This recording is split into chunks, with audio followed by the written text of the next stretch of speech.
안녕하십니까. 이병기 선교사입니다. 조종사 출신 선교사가 전하는 예수님 이야기 9월 네 번째 주일 말씀입니다. 오늘 말씀 나눌 내용의 제목은 불로 심판받은 소돔과 고모라의 이야기 이렇게 정했고요. 성경 말씀은 창세기 18장 20절에서 21절로 여호와께서 또 이르시되 소돔과 고모라에 대한 부르짖음이 크고 그 죄악이 심히 무거우니 내가 이제 내려가서 그 모든 행한 것이 과연 내게 들린 부르짖음과 같은지 그렇지 않은지 내가 보고 알려 하노라. 지금으로부터 4000년 전에 소돔과 고모라의 죄악이 너무 심해서 하나님께서 마지막으로 확인하시러 그곳으로 가신다고 아브라함에게 미리 알려주시는 말씀입니다. 저는 지금 이 시대에도 죄악이 너무 심해서 하나님이 사람들에게는 심판이 가까웠음을 알려주시고 있다고 생각합니다. 먼저 천지 창조로부터 오늘 말씀을 나눌 소돔과 고모라의 심판까지 대략적인 성경의 이야기를 소개하겠습니다. 하나님이 천지 창조가 있었고요. 태초에 하나님이 천지를 창조하시니라. 하나님이 아담과 하와를 만드셨고 선악과 사건이 있었고 아담과 하와는 에덴에서 추방됩니다. 아담과 하와가 두 아들이 있었는데요. 가인과 아벨이 있었는데 가인이 아벨을 돌로 쳐 죽였습니다. 시간이 지나면서 세상은 죄악이 가득했고 하나님은 죄악에 물든 인류를 홍수로 심판하시게 됩니다. 이르시되 내가 창조한 사람을 내가 지면에서 썰어버리되 사람으로부터 가축과 기는 것과 공중의 새까지 그러하리니 이는 내가 그것들을 지었음을 한탄함이니라 하시니라. 이것을 노아의 홍수라고 부르죠. 노아와 세 아들 그리고 그들의 배우자 모두 8명이 새로운 인류의 시작으로 출발합니다. 그리고 바벨탑 사건이 있는데요. 노아의 후손들로 사람들이 늘어나자 사람들은 혹시 또다시 홍수가 나더라도 살아남기 위해서 하늘까지 올라가는 높은 탑을 건축하기 시작합니다. 하나님은 그들의 언어를 말을 혼잡하게 해서 사방으로 흩어지게 만듭니다. 그리고 드디어 하나님이 한 사람을 택해서 자기의 뜻을 좀 더 구체적으로 인간들에게 전하시게 됩니다. 창세기 12장 1절 여호와께서 아브라함에게 이르시되 너는 너의 고향과 친척과 아버지의 집을 떠나 내가 내게 보여줄 땅으로 가라. 자, 이렇게 해서 아브라함의 일가가 갈대아 우르에서 하란을 거쳐 가나안으로 들어가게 됩니다. 아브라함은 이스라엘 민족의 조상이고 가나안은 지금 팔레스타인 지방입니다. 그러니까 이스라엘 사람들은 팔레스타인과 4000년 전부터 인연이 있었습니다.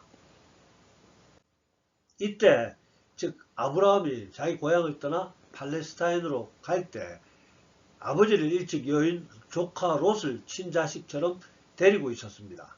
그러다가 아브라함과 조카 롯이 같이 목축을 하다 보니까 초원도 충분하지 않고 또 갈등이 자꾸 발생하니까 동거를 끝내고 롯이 소돔으로 근거지를 옮기게 됩니다. 시간이 지나고 여러가지 사건들이 발생했었고요. 어느 날 3명의 손님이 아브라함을 방문합니다. 3명의 손님 중 한 분은 하나님이고 또 2분은 천사가 됩니다. 아무튼 하나님은 아브라함의 환대를 받고 100세가 다 되어가는 아브라함에게 아들이 있게 될 것이라고 축복합니다. 그리고 일어나서 떠나가시면서 한 가지 정보를 흘리는데요. 오늘 본문의 말씀이죠. 여호와께서 또 이르시되 소돔과 고모라에 대한 부르짖음이 크고 그 죄악이 심히 무거우니 내가 이제 내려가서 그 모든 행한 것이 과연 내게 들린 부르짖음과 같은지 그렇지 않은지 내가 보고 알려 하노라. 그리고 두 천사는 소돔으로 떠나고 하나님만 남아서 아브라함과 대화를 계속 이어갑니다. 아브라함이 질문입니다. 아브라함이 가까이 나아가 이르되 주께서 의인을 악인과 함께 멸하려 하시나이까 그 성 중에 의인 50명이 있을지라도 주께서 그곳을 멸하시고 그 50의인을 위하여 용서하지 아니하시리이까. 하나님은 의인 50명이 있으면 그 성을 용서하시겠다고 말씀하십니다. 여호와께서 이르시되 내가 만일 소돔 성읍 가운데에서 의인 50명을 찾으면 그들을 위하여 온 지역을 용서하리라. 자, 이때부터 아브라함과 하나님의 협상이 진행됩니다. 하나님, 5명 부족하다고 45명이면 어떻게 하시겠습니까? 내가 용서하리라. 40명이면 어떻게 하겠습니까? 내가 용서하리라. 30명이면 어떻게 하겠습니까? 20명이면 어떻게 하겠습니까? 하나님, 의인 10명이 있으면 어떻게 하시겠습니까? 하나님은 내가 10명으로 말미암아 멸하지 아니하리라. 아브라함은 여기서 협상을 마칩니다. 소돔이 아무리 타락한 도시라고 해도 아브라함 생각에는 의인이 10명쯤은 있을 것으로 생각한 것 같습니다. 그리고 성경의 장면은 소돔 성으로 바뀝니다. 창세기 19장 1절에서 2절. 저녁 때 두 천사가 소돔에 이르니 마침 롯이 소돔 성문에 앉아있다가 그들을 보고 일어나 영접하고 땅에 엎드려 절하며 이르되 내 주여 돌이켜 종의 집으로 들어와 발을 씻고 주무시고 일찍이 일어나 갈 길을 가소서. 그들이 이르되 아니라 우리는 거리에서 밤을 새우리라. 고대에는 성문에 앉아있다는 것이 그 성에서 상당한 직위의 사람이라는 것이었답니다. 아무튼 롯은 성문에 앉아있다가 사람 모습을 한 천사를 알아보고 환대하는데요. 천사들은 처음에 롯의 제안을 거절했다가 생각을 바꿔서 롯의 집으로 따라갑니다. 롯은 손님들을 위해서 저녁 식사를 대접하고요. 또 잠자리를 준비하고 있을 그때였습니다. 그때 그 성의 백성들이 모여서 집을 에워싸고 소리 지릅니다. 창세기 19장 5절. 롯을 부르고 그에게 이르되 오늘 밤에 내게 온 사람들이 어디 있느냐 이끌어내라. 우리가 그들을 상관하리라. 자, 상관하리라는 영어 성경 NIV에서는 We can have sex with them. 동성애를 하겠다는 겁니다. 그러자 롯의 더 놀라운 반응입니다. 롯이 문 밖으로 나와서 이렇게 외칩니다. 이 사람들아 제발 이러지 마라. 이르되 청하노니 내 형제들아 이런 악을 행하지 말라. 내게 남자를 가까이 하지 아니한 두 딸이 있노라. 청하건대 내가 그들을 너희에게로 이끌어내리니 너희 눈에 좋을 대로 그들에게 행하고 이 사람들은 내 집에 들어왔은즉 이 사람들에게는 아무 일도 저지르지 말라. 즉 자기 딸을 내어줄 테니까 데리고 놀고 손님은 건들지 말아달라는 부탁입니다. 자, 지금으로부터 4000년 전의 이야기라서 정확한 분위기를 표현할 수 없는데요. 동성애라는 악을 절대 행하지 말고 대신 내 딸을 내어줄 테니까 남녀간의 정상적인 성행위를 하거라. 이 정도로 해석하는 것이 좋을 것 같은데요. 그러자 그들이 한층 더 화를 내면서 이자가 들어와서 거류하면서 우리의 법관이 되려 하는도다. 이제 우리가 그들보다 너를 더 헤아리라 하고 롯을 밀치며 가까이 가서 그 문을 부수려고 하는지라. 즉 내가 뭔데 동성애가 죄라고 하느냐. 너부터 혼내야 되겠다. 이러면서 문을 부수고 들어오려고 했습니다. 자, 그러자 천사들이 롯을 집 안으로 끌어당기고 폭도들이 눈을 보이지 않게 만들었습니다. 눈이 보이지 않는 폭도들이 당황하며 우왕좌왕하게 되는데요. 그때 천사들은 롯에게 소돔성의 죄악이 극심해서 이 성을 멸해야 하니까 가족들을 다 부르라고 했고 롯은 딸들과 정혼한 사위들에게 가서 하나님이 이 성을 멸하실 것이니 우리와 함께 탈출하자 이렇게 제안을 했는데 사위들은 롯의 말을 농담으로 여기고 그냥 그곳에 남게 됩니다. 하는 수 없이 천사들은 롯과 롯의 아내와 두 딸의 손을 억지로 잡아 끌면서 소돔성을 빠져나가게 되는데요. 창세기 19장 17절로 그 사람들이 그들을 밖으로 이끌어낸 후에 이르되 도망하여 생명을 보존하라. 돌아보거나 들에 머물지 말고 산으로 도망하여 멸망함을 면하라. 롯은 그 와중에도 산까지 도망하기 힘드니까 가까운 소알이라는 성읍으로 가겠다고 했고 천사들은 그것마저도 허락해 줍니다. 그리고 롯은 소알로 들어가자 바로 소돔과 고모라의 불벼락이 떨어지게 됩니다. 여호와께서 하늘 곧 여호와께로부터 유황과 불을 소돔과 고모라의 피같이 내리사 그 성들과 온 들과 성에 거주하는 모든 백성과 땅에 난 것을 다 엎어 멸하셨더라. 롯의 아내는 뒤를 돌아보았으므로 소금 기둥이 되었더라. 자, 소돔과 고모라에 불벼락이 떨어져 그곳 타락한 성읍은 멸망하고 그때 뒤를 돌아본 롯의 아내는 그대로 소금 기둥이 됩니다. 오늘 성경 이야기는 여기까지 하고요. 지금부터 여러 가지 주제로 나누어서 이야기 이어가겠습니다. 오늘 이야기의 첫 번째 주제는 중보기도입니다. 중보기도는 다른 사람을 위해 기도하는 것입니다. 아브라함이 소돔에 있는 조카 롯을 생각해서 소돔을 멸하시려는 하나님과 협상하죠. 아브라함이 가까이 나아가 이르되 주께서 의인을 악인과 함께 멸하려 하시나이까. 그 성 중에 의인 50명이 있을지라도 주께서 그곳을 멸하시고 그 50 의인을 위하여 용서하지 아니하시리이까. 자, 이것을 우리는 중보기도의 한 예로서 중보기도의 중요성을 이야기할 때 이 구절을 많이 인용합니다. 그러니까 소돔에 살고 있던 롯이 구원받은 것은 아브라함의 중보기도 때문이었다고 해석하고 있습니다. 왜냐하면 오늘 창세기의 저자가 소돔과 고모라의 심판을 이야기하던 마지막에 하나님이 그 지역의 성을 멸하실 때, 곧 롯이 거주하는 성을 엎으실 때 하나님이 아브라함을 생각하사 롯을 그 엎으시는 중에서 내보내셨더라.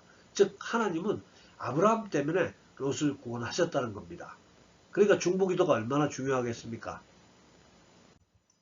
두 번째 주제로는 오늘 이야기의 주인공 롯이 마을 폭도들이 달려들어 천사와 동성애를 하겠다는데 그런 악을 행하지 말라고 하면서 그 대신에 자기 딸들을 데리고 가서 마음껏 놀라고 합니다. 자, 어떻게 자기 딸을 폭도들에게 마음껏 가지고 놀라고 내어줄 수 있겠습니까? 지금으로부터 4000년 전의 이야기라서 충분히 납득이 될 해석을 해드릴 수는 없지만 아마 천사들을 보호하고 싶은 너무 간절한 그 마음에 자기 딸들을 대신 희생시켜야 되겠다고 생각을 했거나 또는 동성애는 너무 악한 죄로 여겨서 차라리 동성애보다는 자기 딸을 내어줄 테니까 남녀 간의 성관계를 하라는 뜻으로 생각하면 어떻게 조금이나마 이해가 될 수 있지 않을까 생각합니다. 왜냐하면 바로 다음 구절에 폭도들이 차라리 자기 딸을 데려가라는 롯을 향해서 동성애를 하려고 하는 자기들을 가르치려 든다고 하면서 더 화를 내고 있었기 때문입니다. 자, 지금 시대에도 우리 크리스천들이 동성애는 죄라고 하면은 세상 사람들이 막 화를 내면서 우리를 독선적이니 뭐 사랑이 없다느니 하면서 우리에게 적대감을 나타냅니다. 똑같은 것 같습니다. 세 번째 주제로는 동성애는 과연 죄인가요? 이런 질문입니다. 자, 신구약을 막론하고 성경에는 동성애가 죄라는 것이 아주 분명하게 많이 언급되고 있습니다. 레위기 20장 13절에 누구든지 여인과 교합하든 남자와 교합하면 둘 다 가증한 일을 행함인즉 반드시 죽일지니 그 피가 자기에게로 돌아가리라. 자, 동성애가 죄라는 것은 논란의 여지가 없습니다. 소돔과 고모라가 동성애 때문에 불의 심판을 받은 것도 명확합니다.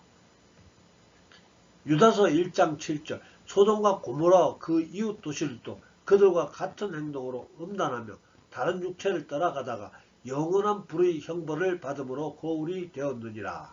여기서 다른 육체를 따라간다는 것이 바로 동성애를 말합니다. 남자는 여자를 따르고 여자는 남자를 따라야 하는데 다른 육체, 즉 남자가 남자를, 여자가 여자를 따르다가 불의 심판을 받았다는 것입니다. 어떤 사람은 동성애도 성적인 취향으로 인식해야 한다고 주장하는데요. 성경은 동성애를 자연의 순리를 거스르는 영리라고 분명하게 말하고 있습니다. 로마서 1장 26절에서 27절 이를 인하여 하나님께서 저희를 부끄러운 욕심에 내어버려 두셨으니 곧 저희 여인들도 순리대로 쓸 것을 바꾸어 영리로 쓰며 이와 같이 남자들도 순리대로 여인 쓰기를 버리고 서로 향하여 음욕이 부릴 듯하며 남자가 남자로 더불어 부끄러운 일을 행하여 저희의 그릇 때문에 상당한 보응을 그 자신에 받았느니라. 자, 동성애는 하나님의 창조 질서에 반대하는 겁니다. 영리 맞습니다. 잘못된 성적 취향의 문제는 치료를 하거나 법적, 사회적으로 제약을 가해야 하는 문제입니다. 일부 동성애 지지자들은 동성애를 거짓말이나 탐심, 또 도덕적 문제 등과 비교하면서 동성애는 죄기는 하지만 그렇게 큰 죄는 아니다 이렇게 주장하기도 합니다. 그러나 성경은 죄를 짓는 사람이 죄의 자리에 머물러 있지 말고 이에서 벗어나 돌이킬 것을 가르칩니다. 요한복음에서 현장에서 가늠하다 잡힌 여인 이야기 나오죠. 예수님은 여인의 죄를 정죄하기에 앞서 그를 비난하는 사람들을 향해서 너희 중에 죄 없는 자가 돌로 치라. 이 말씀을 하셨습니다. 그리고 계속해서 다시는 죄를 범하지 말라. 이 말씀도 분명히 하셨기 때문입니다. 예수께서 가라사대 나도 너를 정죄하지 아니하노니 가서 다시는 죄를 범치 말라 하시니라. 동성애도 마찬가지입니다. 동성애를 지지하시는 분들은 동성애가 죄라고 인식을 하고 다시는 동성애를 하지 말라고 하시는 예수님 말씀을 들어야 합니다. WHO 세계 보건기구에서 올해 2024년 올해 8월 1일 엠폭스라는 질병 때문에 국제 공중 비상사태를 선포했습니다. 엠폭스의 증상은 코로나와 비슷한데요. 물집 같은 발진 현상이 더 나타납니다. 근데 엠폭스 환자 10,000명을 대상으로 설문조사를 했더니 84.1%가 남성 간 동성애자였답니다. 자, 그렇다면 동성애를 하지 말라고 경고해야 하는 게 정상이겠죠. 그런 경고는 없고 백신 맞아라, 손을 씻어라 이런 변죽만 올리는 주의사항만 WHO에서 발표했습니다. 세상이 정말 이상해지고 있습니다. 근데 우리는 오랫동안 동성애는 고쳐야 할 정신질환의 하나로 알고 있었습니다. 근데 세상이 점점 이상해지더니 우호적으로 변하기 시작했죠. 동성애에 대해서. 그러다가 1990년에 WHO 세계보건기구에서 동성애는 정신질환 아니다 이렇게 결정했습니다. 근데 이번에는 오히려 동성애를 싫어하는 우리 같은 사람이 정신질환이 아닌지 연구하고 있답니다. 동성애를 싫어하는 증상을 호모포비아라고 정하고 비정상으로 규정할지도 모르겠습니다. 조만간 우리처럼 동성애 싫어하는 사람을 정신질환자라고 격리 시도할지도 모르겠습니다. 세상이 이렇게 변해가면서 동성애를 지지하는 신학자들도 등장했습니다. 그리고 동성애를 옹호하는 신학자들은 오늘 우리가 나눈 소돔과 고모라의 심판을 동성애 때문에 일어난 일이 아니고 손님을 환대하지 못하고 폭력을 행사하려 했다고 자기들 마음대로 정의합니다. 또 어떤 동성애 옹호하는 신학자는 천사들이 남자가 아니고 사실은 여자였다고 주장하기도 합니다. 참으로 넌센스죠. 이런 말도 안 되는 주장이 소위 예수 믿는 사람들에게도 먹혀들고 있습니다. 사랑하는 성도 여러분, 지금은 마지막 때가 분명합니다. 예수님의 마지막 때에 관한 말씀 하나 더 보겠습니다. 예수님이 마지막 때에 대해서 말씀하시면서 세상 사람들은 심판이 가까이 왔음을 모를 것이다. 즉 누가복음 17장 28절 3절 또 롯의 때와 같으리니 사람들이 먹고 마시고 사고 팔고 심고 집을 짓더니 롯이 소돔에서 나가던 날에 하늘로부터 불과 유황이 비오듯 하여 그들을 멸망시켰느니라. 인자가 나타난 날에도 이러하리라. 롯이 소돔에서 나가자 하늘로부터 불과 유황이 쏟아졌다고 했습니다. 예수님이 재림시에도 그렇게 된다는 말입니다. 데살로니가 전서 4장 16절에서 17절로 주께서 호령과 천사장의 소리와 하나님의 나팔소리로 친히 하늘로부터 강림하시리니 그리스도 안에서 죽은 자들이 먼저 일어나고 그 후에 우리 살아남은 자들도 그들과 함께 구름 속으로 끌어올려 공중에서 주를 영접하게 하시리니 그리하여 우리가 항상 주와 함께 있으리라. 예수님이 재림하시는 순간 이미 죽었던 하나님의 자녀들이 무덤 속에서 먼저 부활하고 그때까지 살아있던 우리들과 함께 휴거되어서 예수님 맞이하러 하늘로 간다는 말씀입니다. 즉 롯이 불의 심판에서 구원받았듯이 예수님 믿는 우리들도 마지막 불의 심판에서 구원해 주신다는 말씀입니다. 사랑하는 성도 여러분, 예수님 말씀대로 믿음 지키며 마지막 때를 살아가는 거 쉽지 않을 것이 분명합니다. 그러나 우리와 함께 하시는 성령 하나님 의지하시고 예수님 재림하실 그때까지 조금 힘들더라도 잘 참고 인내하면서 하나님의 자녀답게 결코 마귀에게 무릎 꿇지 않고 마침내 승리하실 수 있기를 예수님 이름으로 축복합니다. 기도하겠습니다. 사랑과 은혜 풍성하신 아버지 하나님, 오늘도 주의 자녀들 택하시고 부르시고 또 함께 예배드릴 수 있게 하심을 감사드립니다. 오늘은 성경 속의 이야기, 불로 심판받았던 소돔과 고모라에 대한 말씀 나눌 수 있었기에 감사합니다. 소돔과 고모라가 음란과 동성애 때문에 불로 심판받은 것이 분명함에도 불구하고 어떤 사람들은 동성애를 변호하며 동성애를 지지하고 있습니다. 뿐만 아니라 오히려 하나님 말씀대로 살고자 하는 하나님의 백성들을 조롱하며 비난하고 있습니다. 아버지 하나님, 점차 타락해가는 세상 환경 속에서 말씀대로 살고자 하는 주의 백성들 불쌍히 여기사 돌아보시옵시고 오늘 또 성령으로 기름 부어 주시옵소서.